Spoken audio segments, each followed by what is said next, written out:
नमस्कार, रात के 8 बज रहे हैं। वक्त था इस समय ताल ठोक के एक्स्ट्रा स्ट्रॉन्ग का, लेकिन एक बड़ी खबर आ रही है। प्रधानमंत्री नरेंद्र मोदी अब से कुछ मिनट के बाद देश को संबोधित करने वाले हैं, लेकिन यह बताया जा रहा है कि अब का जो संदेश आने वाला है आर्थिक मसलों पर कुछ अहम फैसलों से जुड़ा हो सकता है।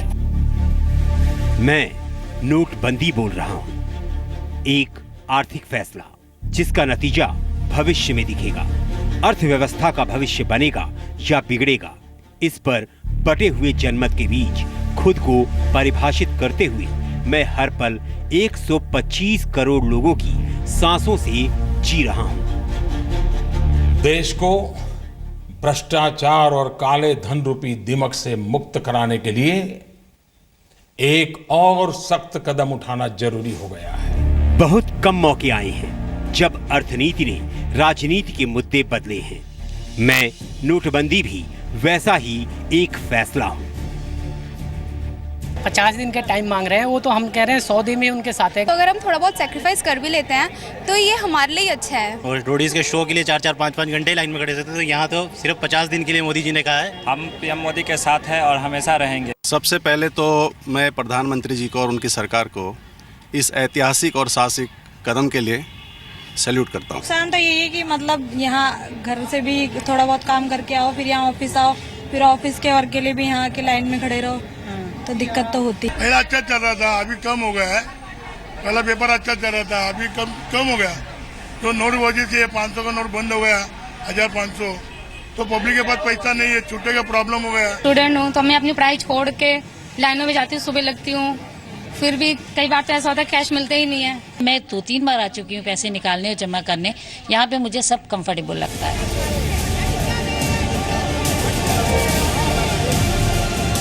मैं हूं तो आर्थिक फैसला, लेकिन मैं राजनीति के चश्मे से भी पढ़ा जा रहा हूं। जैसे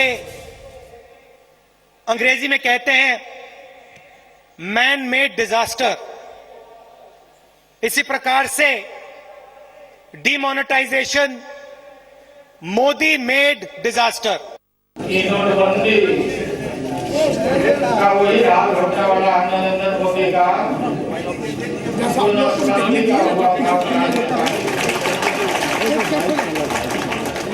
मेरे को पास पेपर है, कितना चाहिए? पेपर नहीं है।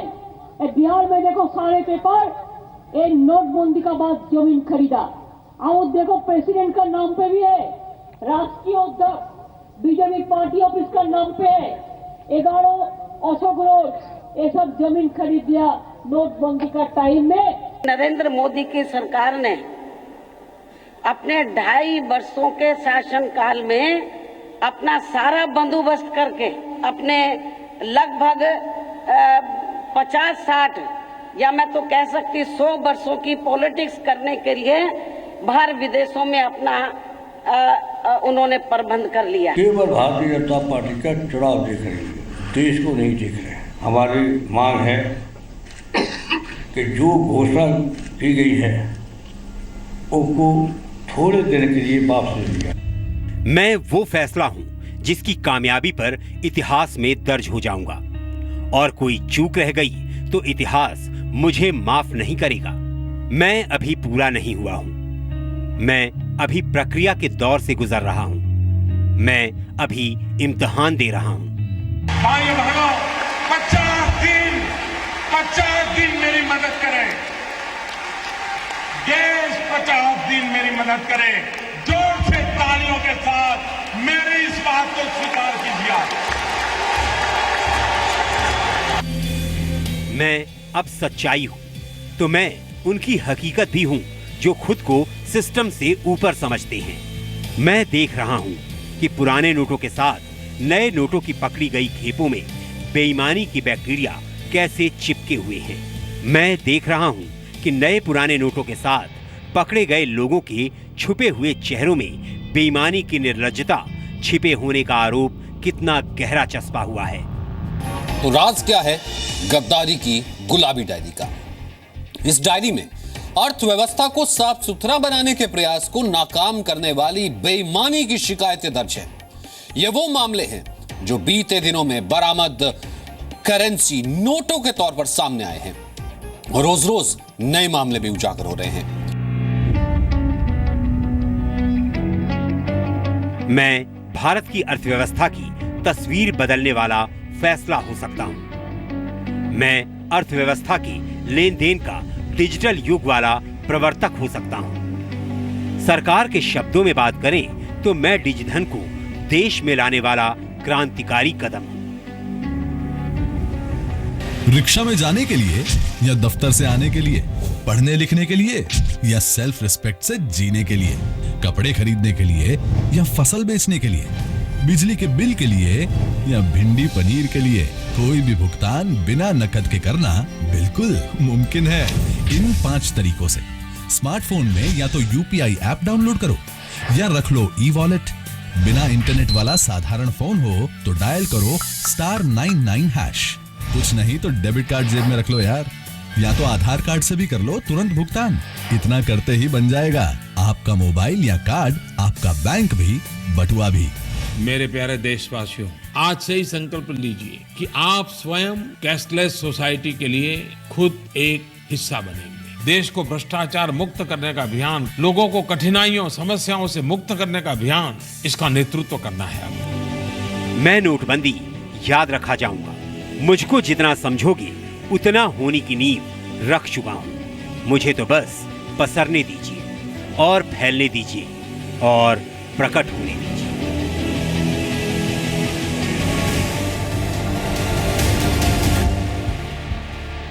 8 नवंबर की रात 8 बजे नोटबंदी पर बड़ा फैसला तो ले लिया गया, लेकिन जब देश की 86% करेंसी अचानक लीगल टेंडर ना रहे तो एक बड़ा भूचाल आना ही था।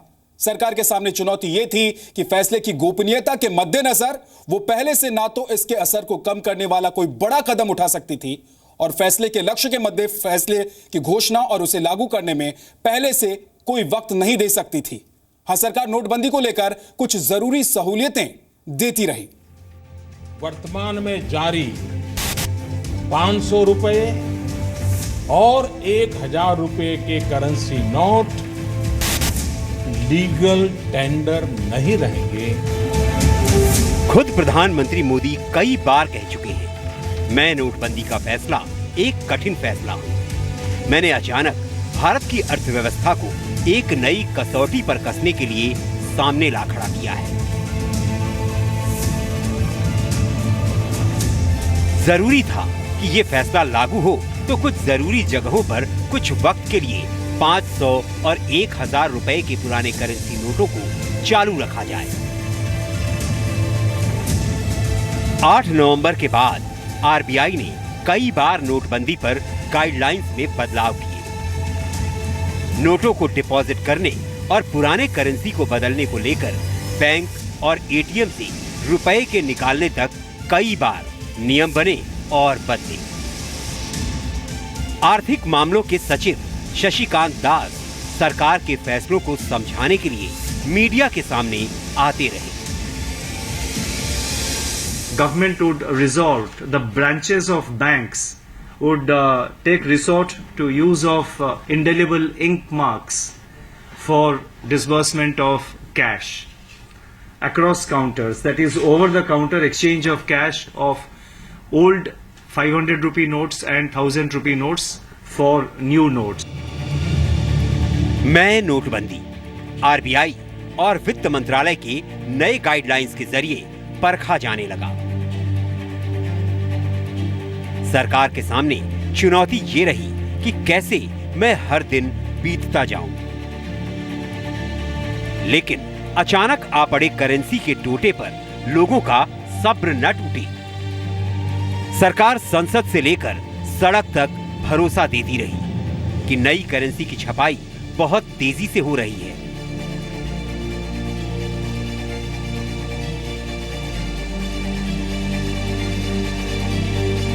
सिक्योरिटी प्रिंटिंग प्रेसों पर नोट छापने के लिए सेना के जवानों की ड्यूटी लगाई गई, तो झारखंड के बोकारो जैसी जगह पर वायुसेना के विमान ने बैंकों तक नकदी पहुंचाई। मैं नोटबंदी बीते 1 महीने में कितने ही दिलचस्प मंजर का गवाह बना हूं।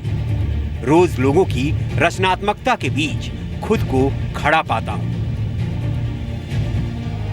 सूरत के इस परिवार को ही ले लीजिए, जिस दौर में शादियों में 500 करोड़ तक का खर्च हो जाने की खबरें आती हूं, वहां इस परिवार ने सिर्फ 500 रुपए में शादी की। मेहमानों को सिर्फ चाय पिलाई गई। ये एक नई रस्म थी जो मुझ नोटबंदी के साथ अब जैसे चलन में आ सकती है। सूरत का ही ये परिवार निकाह पर शगुन के लिए डिजिटल पेमेंट की व्यवस्था के साथ मेहमानों से रूबरू हुआ।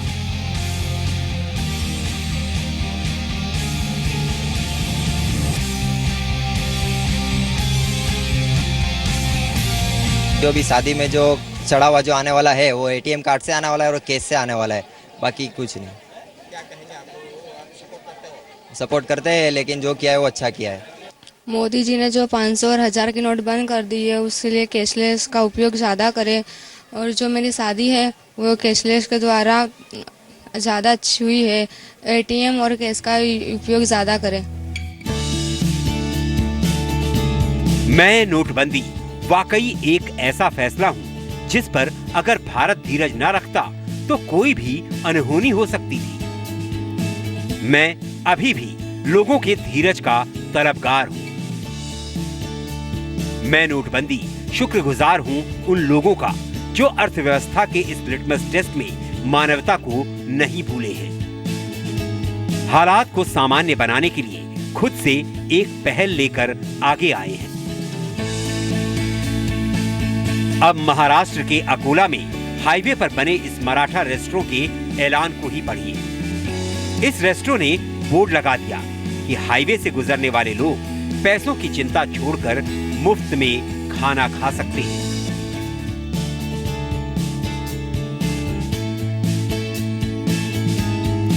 करेंसी नोटों के लिए लंबी कतारों में खड़े आम लोगों की मैंने कुछ दर्द भरी कहानियां सुनी है। सुना है कुछ बीमार और बूढ़े लोगों को घंटों कतार में खड़े होने के बाद दिक्कतें हुई हैं। लेकिन मुझ नोटबंदी के फैसले ने कुछ ऐसे जिंदा दिल भी देखे जो लंबी कतारों में खड़े लोगों को तसल्ली देने के लिए जैसे देवदूत बनकर आए। मुझ नोटबंदी की कहानी के इतने रूप हैं, इतना विस्तार है, इतना गहरा प्रभाव है कि मुझे खुद को कहने के लिए एक अर्थशास्त्री की दृष्टि चाहिए, एक राजनीतिक विश्लेषक की समझ चाहिए और एक आम आदमी का नजरिया चाहिए।